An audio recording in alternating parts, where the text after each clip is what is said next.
प्रिय मित्रों, नमो नमः। संस्कृत कौमुदी में आप सभी लोगों का स्वागत है। मित्रों, हम लोग जो आरपीएससी के पाठ्यक्रम के अनुसार कृदंत प्रकरण का अध्ययन कर रहे थे वह कल की कक्षा में समाप्त हो गया। यद्यपि हमारी एक आभा बहन है, उन्होंने कमेंट्स किया कि सर आप सभी प्रत्ययों को आप पढ़ाइए, जिसकी जैसी आवश्यकता होगी वो अध्ययन कर लेगा। तो उनका भी देखिए कहना सही है। तो हम लोग अब तो कृदंत प्रकरण का अध्ययन कर चुके हैं, और अगर देखा जाए मित्रों तो हम लोगों ने जिन जिन प्रत्ययों का अध्ययन किया, जैसे कि यत, लयत, क्यप, है ना, शत, ऋसाना, कत, कत्वतु, कत्वा, ल्यप, यही सब अध्ययन किया। और यही सारे प्रत्यय मित्रों देखा जाए तो आप लोगों के एलटी, टीजीटी, पीजीटी इत्यादि में भी है। तो कृदंत प्रकरण में वही प्रत्यय प्रायः पूछा जाता है, इसलिए अब उसको हम लोग रहने देते हैं। अब आज से आगे हम लोग इस तद्धित प्रत्यय का अध्ययन प्रारंभ करते हैं। तो इस प्रत्यय में मित्रों हम लोग अब बाकी के भी जो प्रत्यय हैं उनको भी इसमें सम्मिलित करके एलटी, टीजीटी, पीजीटी के अनुसार भी पढ़ लिया जाएगा। यद्यपि यदि आरपीएससी के पाठ्यक्रम में देखा जाए तो सिर्फ यही इतने प्रत्यय हैं, 5, यत, तल, मतुप, तरप, तमप, यही 5 प्रत्यय हैं तद्धित के, जो कि आरपीएससी के पाठ्यक्रम में शामिल हैं। ठीक, तो चलिए हम लोग अब आज से तद्धित प्रत्यय का अध्ययन प्रारंभ करते हैं। और तो सबसे पहले मित्र हम लोग तद्धित प्रत्यय के बारे में जो सामान्य जानकारी है उसको जान लेते हैं। यद्यपि आप सभी लोग जानते होंगे, लेकिन चलिए एक बार थोड़ा सा दृष्टि डाल लेंगे हम लोग, तो समझने में, अध्ययन करने में सरलता होगी और आनंद भी आएगा। तो पहला तो पॉइंट यह है मित्रों कि ये जो तद्धित प्रत्यय होता है वह हमेशा सुबंतों से ही लगता है। क्या प्रायः क्या होता है, यह सुबंत से लगता है।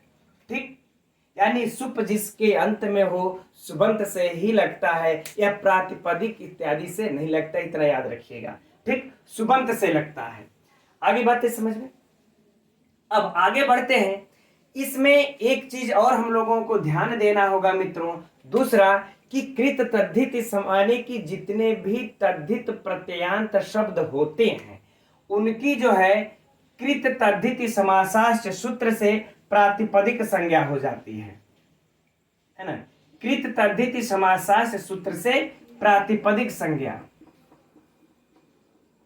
यह याद रख लीजिएगा। यह चूंकि मित्रों परीक्षा में पूछा भी जाता है।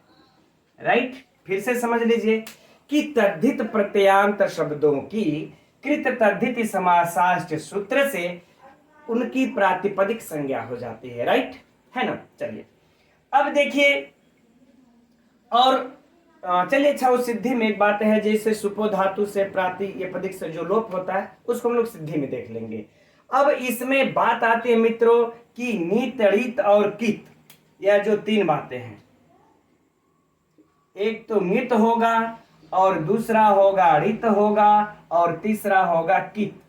जैसे हम लोगों ने, अगर आप सभी लोगों ने अध्ययन किया ही होगा हमारे साथ ये कृदंत प्रकरण का, तो मित्रों उसमें नीत, ऋत और कित होने पर कुछ तो हो रहा था ना, गुण वृद्धि संप्रसारण। तो ठीक ऐसे ही अब तद्धित प्रत्यय में भी नीत, ऋत और कित का कोई न कोई गुण वृद्धि होगा। तो हम लोग अब यहाँ पर पहले ये देख लेते हैं कि किस सूत्र से यहाँ पर कहाँ वृद्धि हो रहा है और कहाँ गुण हो रहा है, तभी हम लोग उसको सिद्ध कर पाएंगे। तो मित्रों हम लोग सबसे पहले यह गुण का देखते हैं कि गुण करने वाला इसमें कौन सा सूत्र है और कैसे गुण होता है। ठीक, देखते हैं उसको। लेकिन मित्रों हम लोग गुण से पहले वृद्धि को देख लेते हैं, तो मेरे समझ में थोड़ी सी सरलता होगी। इसलिए चलिए सबसे पहले हम लोग वृद्धि करने के सूत्र को देख लेते हैं। वृद्धि करने का जो सूत्र है मित्रों वह है तद्धितेष्व चामादेह। बड़ा ही प्रसिद्ध सूत्र है मित्रों, यह सभी आप लोग, हम समझते हैं कि इसका अर्थ जानते होंगे, लेकिन एक बार मेरे साथ भी देख लीजिए, है ना। यह सूत्र क्या कहता है, कहता है कि नीत और ऋत तद्धित प्रत्यय परे रहते ना, नीत, ऋत तद्धित प्रत्यय परे रहते, इस प्रकार से लिख भी लिया जाए। नीत और नीत हो चाहे ऋत हो, ऐसा तद्धित प्रत्यय परे है तो आदेह यानी कि आदि में वृद्धि कर दीजिए। आदि वृद्धि, आदि वृद्धि, ठीक है ना। अच्छा मित्रों, इसको हटा ही दिया जाए, इसका कोई काम हमको नहीं लग रहा है कि यहाँ पर अब कोई वर्क है, ये फालतू में हौच पौच किया होगा। ठीक, आदि में वृद्धि हो जाती है। अब हम लोग इसका उदाहरण भी देख लेते हैं। उदाहरण है मित्रों आश्वपतम। उदाहरण से आप लोगों को और समझ में हो जाएगा। आश्वपतम अर्थात अश्वपति की संतान। तो मित्रों अगर इसका सिद्धि करके देखा जाए कहां पे कैसे वृद्धि हो रही है, तो अश्वपति अब जैसा कि हम लोगों ने भी चर्चा किया कि यह हमेशा सुबंतों से ही लगता है, तो यह सुबंत होगा। तो सुबंत में क्या है, ये गंस, अश्वपति की संतान, गंस षष्ठी। अब इसके बाद हम लोग यहां पर लगा देंगे अण प्रत्यय। किस सूत्र से मित्रों यह अण प्रत्यय लग जाएगा, तो अण प्रत्यय लग जाएगा मित्रों अश्वपत्यादिभ्यश्च। अश्वपत्यादिभ्यश्च,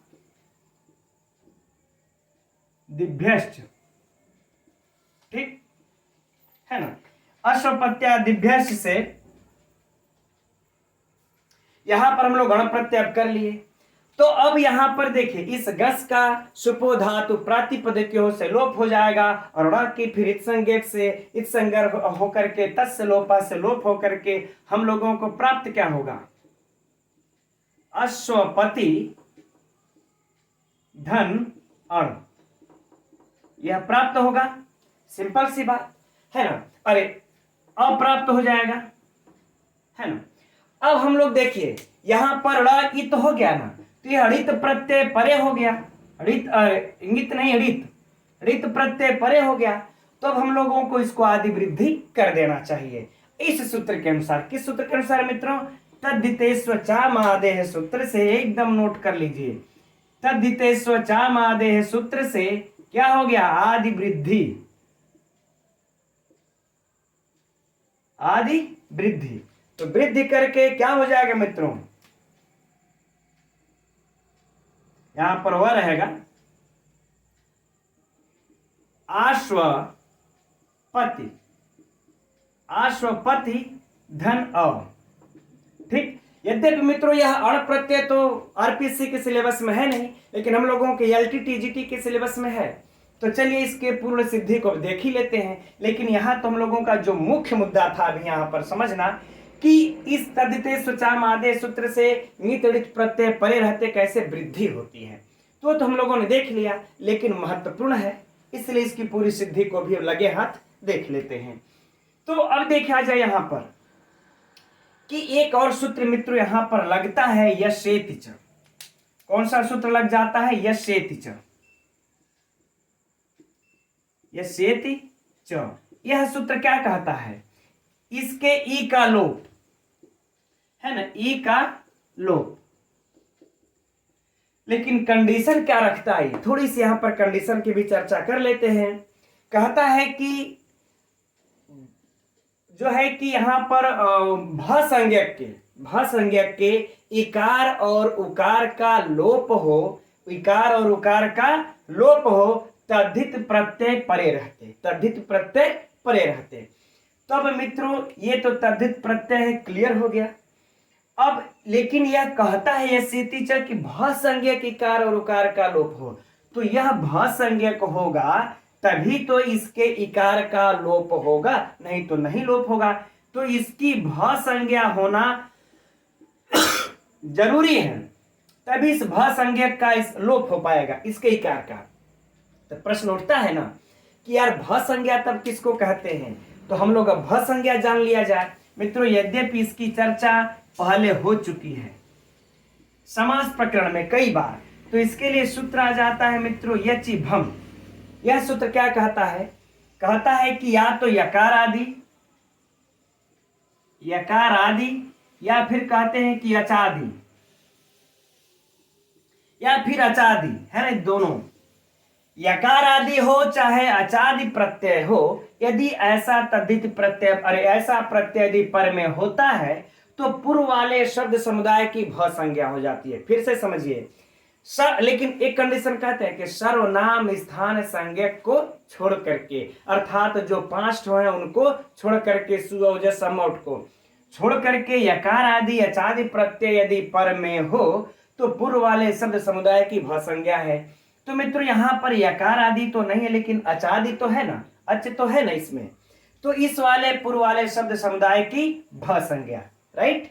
तो इसकी जब भ संज्ञा हो जाएगी तब यस्येति च सूत्र से इसके त में ई का जो है, ई है उसका लोप हो जाएगा, ई का लोप। ठीक, तो चलिए अब इसको हटा लेते हैं। ये बातें समझ में आ गई होंगी, यद्यपि सरल है, हम समझते हैं कि आप सभी लोग इस चीज को जानते हैं, ठीक, लेकिन फिर भी बार बार उस चीज को पढ़ लेने से थोड़ा सा रिवीजन हो जाता है, दिमाग में स्थायी हो जाता है। तो जब लोप हो जाएगा मित्रों तो क्या बन जाएगा, आश्वपथ, यह बन जाएगा। अब अ को हम लोग इसमें ला देंगे मित्रों तो आश्वपथ हो जाएगा पूरा, राइट। अब बात आ गई कि अब ये तद्धित प्रत्यय तो लगा दिए हैं, लेकिन इसमें पुल्लिंग लगाएंगे कि सुआदि की उत्पत्ति करेंगे ना, तो सुआदि की उत्पत्ति में पुल्लिंग लगाएंगे कि स्त्रीलिंग लगाएंगे कि नपुंसक लिंग। तो अश्वपति का पुत्र, तो अश्वपति का पुत्र अर्थात यह विशेषण है, तो विशेष है ना, तो विशेष के जो जैसे कहने का मतलब है कि पुत्र है कि पुत्री है कि नपुंसक लिंग है, तो जैसा अगर पुल्लिंग में बनाना होगा, अगर वह पुल्लिंग हुआ तो हम इसको पुल्लिंग में बना लेंगे, अगर अश्वपति का पुत्र स्त्रीलिंग हुआ तो स्त्रीलिंग में लगा लेंगे, अगर वह नपुंसक लिंग हुआ तो हम नपुंसक लिंग में लगा लेंगे।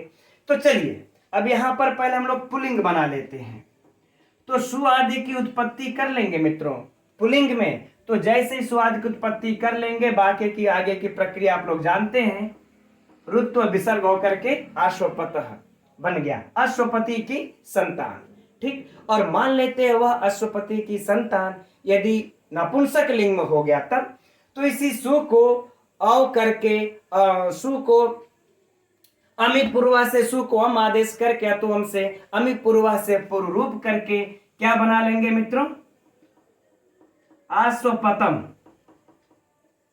राइट। और यदि मान लेते हैं अश्वपति की संतान स्त्रीलिंग, अगर पुल्लिंग अगर बताना है, कोई लड़की है अगर कह दे यह अश्वपति की संतान है, तो हम अश्वपतम अश्वपता थोड़ा बोलेंगे, तब बोलेंगे कि अश्वपति, क्या बोलेंगे मित्रों, अश्वपति, अश्वपति। तो अब सामने वाला समझ जाएगा कि यह अश्वपति की संतान अर्थात पुत्री है, यह क्या अर्थात पुत्री है। तो मित्रों इसमें अश्वपति में हम फिर क्या करेंगे, गीप प्रत्यय लगा देंगे, किस सूत्र से, तो टिड्डा ढय सूत्र को आप लोगों ने सुना होगा, जब स्त्रीलिंग हम लोग जब पढ़ेंगे तो इस सूत्र का भी अध्ययन आप कर लिया जाएगा। गीप प्रत्यय यह परीक्षा का बहुत महत्वपूर्ण सूत्र है, प्रश्न है मित्रों कि अश्वपति में कौन सा प्रत्यय है, गीप प्रत्यय है, किस सूत्र से, टिड्डा ढय सूत्र से है। यह ड है, ई मत समझ लीजिएगा, है टिड्डा ढय सूत्र वाला सूत्र तो जानते हैं आप लोग, ठीक। तो यह रहा मित्रों किसमें, पुल्लिंग में, यह रहा किसमें, नपुंसक लिंग में, यह रहा किसमें, स्त्रीलिंग में, राइट। तो हम समझ रहे मित्रों इस वृद्धि के साथ साथ ये बहुत बड़ा महत्वपूर्ण प्रश्न एलटी, टीजीटी, पीजीटी हो सकता है कि आरपीएससी में भी पूछ दे, कोई जरूरी नहीं है, ठीक है ना। तो ये हम समझ रहे हैं आप लोगों का कंप्लीट हो गया। तो परीक्षा में प्रश्न यही पूछा जाएगा क्या अश्वपति में कौन सा, इसमें अश्वपतम में या अश्वपतम में कौन सा प्रत्यय है, तो आप लोग बता दीजिएगा। अण प्रत्यय है, किस अर्थ में है, तो और किस सूत्र से है, तो अश्वपत्यादिभ्य सूत्र से है। और अगर पूज्य अश्वपति में अण प्रत्यय तो लगा ही है, लेकिन पूछ दे फिर कौन सा प्रत्यय है मित्रों स्त्रीलिंग के अर्थ में, तो गीप प्रत्यय हुआ है। यह बहुत बहुत महत्वपूर्ण है, ठीक। अब आगे बढ़े हम लोग, वृद्धि करने का एक और सूत्र है, ठीक, उसको देखते हैं। तो अगला वृद्धि करने का सूत्र है मित्रों किति च, किति च। यह क्या कहता है, कहता है कि बस कित तद्धित प्रत्यय परे होने पर आदि प्रथम स्वर को अर्थात आदि स्वर को वृद्धि हो। अब इसके और तद्धिते स्वचामादे में तब क्या अंतर हुआ, तद्धिते स्वचामादे ने कहा ङित और णित प्रत्यय परे होने पर प्रथम स्वर को वृद्धि, और यह कहा कि कित तद्धित प्रत्यय परे होने पर प्रथम स्वर को वृद्धि। बस इतना ही याद रखना है। अब इसका उदाहरण क्या है मित्रों? बाहिकः, बाहिकः। विच्छेद करके देख लिया जाए तो बहिष धन इकक, बहिष धन इकक। अब यहां पर मित्रों क का इत संज्ञा हो करके क्या बच जाता है? सिर्फ इक बचता है। तो यह कित प्रत्यय परे हो गया। तो इस कित प्रत्यय के परे रहते इस आदि स्वर को अर्थात ब को बा हो जाएगा। क्या हो जाएगा? बा, बाहिश। आगे बातें समझ में? बाहिश। अब आगे की प्रक्रिया मित्रों वार्तिक लगता है, उस वार्तिक के द्वारा इसमें का इसका लोप हो करके है ना क्या बन जाता है? बाहिकः। सीधे सीधे लिख लेते हैं बाहिकः अर्थात कह लें बाहरी। कौन? बाहरी। ठीक। तो मित्रों यह कित च भी जो वृद्धि करने वाला यह दूसरा सूत्र है, यह भी हम समझ रहे हैं कि अब कंफर्म हो गया होगा। अब चलिए हम लोग गुण करने वाले सूत्र की तरफ चलते हैं। तो मित्रों हम लोग अब गुण करने के भी सूत्र को देख लेते हैं। ठीक। तो गुण करने का जो सूत्र है और गुण है ना। अब यह सूत्र क्या कह रहा है देख लिया जाए। कह रहा है कि उकारांत भ संज्ञक को गुण आदेश हो है ना तद्धित प्रत्यय परे रहते। फिर से इस प्रकार से लिख करके भी देख लिया जाए। कह रहे हैं कि उकारांत भ संज्ञक को क्या हो मित्रों? गुण। ठीक। कब? तो कह रहे हैं कि तद्धित प्रत्यय परे रहते, तद्धित प्रत्यय परे रहते। राइट। तो हम समझ रहे हैं इसका परिभाषा तो हो गया, लेकिन अब इसका उदाहरण भी देख लेते हैं तो अच्छे से बेहतर से समझ में आ जाएगा। इसका उदाहरण है मित्रों औपगवः। यद्यपि यह आगे के सूत्रों में है मित्रों है ना, इसकी संख्या जैसे देखें 990 पर दिया हुआ है। ठीक। इस 990 पर है लघु सिद्धांत कौमुदी में देख सकते हैं। तो आगे तो इसको पढ़ना ही है, लेकिन यहां पर भी जब गुण करने की चर्चा है तो यहीं पर देख लिया जाए एक बार। तो उपगु का पुत्र, इसका विच्छेद कर लिया जाए सिद्ध के साथ। तो देखिए उपगु धन अण, उपगु धन अण। राइट। अब यहां पर मित्रों ड़ की इत संज्ञक होकर के क्या बच जाएगा? अ। तो उपगु धन अ। तो यह हम लोगों का तद्धित प्रत्यय है ना, तद्धित प्रत्यय तो ही है। अब हम लोग इस सूत्र की तरफ चलते हैं। तो इस सूत्र ने दो कंडीशन रखा है। एक कंडीशन तो इसने रखा है कि उकारांत हो, तो हमारा देखिए उकारांत यह है कंडीशन पूरा। और दूसरा कहते हैं कि भ संज्ञक हो। तो यह भ संज्ञक है कि नहीं? बिल्कुल है, क्योंकि यकार आदि यचादि प्रत्यय के परे रहते पूर्व शब्द समुदाय की भ संज्ञक होती है। ठीक है ना। सर्वनाम स्थान संज्ञक यकार आदि यचादि प्रत्यय, सर्वनाम स्थान संज्ञक को छोड़ करके यकार आदि यचादि प्रत्यय परे रहते तद्धित के क्या होता है? इसको भ संज्ञक। तो भ संज्ञक हो गया मित्रों। तो अब गुण कर देना है ना। तो उ का गुण क्या होगा? ओ कर लेते हैं मित्रों हम लोग उपगो धन अ। यह किस सूत्र से गुण हुआ मित्रों? तो और गुणा से, और गुणा से गुण। राइट। लेकिन एक चीज और भी ध्यान में रखना हम लोगों को कि यह जो है कि ऋत प्रत्यय भी तो है। तो ऋत प्रत्यय भी है, तो यहां पर हम लोगों को जो अभी हम लोगों ने तद्धिते स्वचाम आदेह पढ़ा था उससे आदि वृद्धि भी होगी, प्रथम स्वर को वृद्धि भी होगी। ठीक। तो हम लोगों को अब तद्धिते स्वचाम आदेह को भी याद कर लेना होगा है ना। इससे क्या हो जाएगा? वृद्धि। ठीक। तो कहां पर वृद्धि हो जाएगी मित्रों? आदि वृद्धि हो जाएगी। ठीक। तो आदि वृद्धि होकर के क्या हो जाएगी? ऊ की वृद्धि अ, फिर पा गो धन अ। अब यहां पर मित्रों ओ के बाद आता है तो हम लोगों का संधि कार्य हो जाएगा। अब संधि कार्य में कौन सा सूत्र लग जाएगा? एचो यवायावह, यह सूत्र लग जाएगा। और इसको ओ को क्या आदेश हो जाएगा, औ, और अब आदेश होकर के क्या बन जाएगा, औपगव, सुआद की उत्पत्ति कर देंगे मित्र, हो गया औपगवः। ठीक, तो मित्रों हम समझ रहे हैं कि जो तद्धित प्रत्यय हम लोगों ने तीनों सूत्रों का अध्ययन किया, गुण करने का और वृद्धि करने का, है ना। तद्धितेषु च मादे और गुणः किति च। ठीक, तो ये सूत्र तीनों कंफर्म हो गया आप लोगों को, है ना। अब हम लोगों को इसमें एक और सामान्य जो ध्यान देना है मित्रों, यह सेती च से जो लोप करना है ना, इकार और उकार का, यहाँ पर उकार है, इसका लोप नहीं होगा सेती च से, इकार और उकार का ही लोप होगा। तो इस बात को भी हम लोगों को तद्धित प्रत्यय के सिद्धि में ध्यान रखनी पड़ेगी। ठीक, अच्छा मित्रों, अब एक चीज और भी इसके बारे में सामान्य जानकारी रख लेनी चाहिए हम लोगों को, कि यह विकल्प से लगता है। तद्धित प्रत्यय हमेशा विकल्प से लगता है। आपकी इच्छा कर रही है तो लगाइए, नहीं तो आप मत लगाइए, उसको उसी तरह से रहने दीजिए। ठीक, तो ये इसके बारे में मित्रों सामान्य जानकारियां हो गई और परीक्षा के लिए बेहद महत्वपूर्ण ये चर्चाएं भी हो गई। अब आज की कक्षा मित्रों हम लोग इतना ही रहने देते हैं। अब कल की कक्षा में हम लोग इसके आगे जो कुछ अण है, जो अपत्याधिकार में उन प्रत्ययों को देखा जाएगा। ठीक है मित्रों, तब तक के लिए नमो नमः।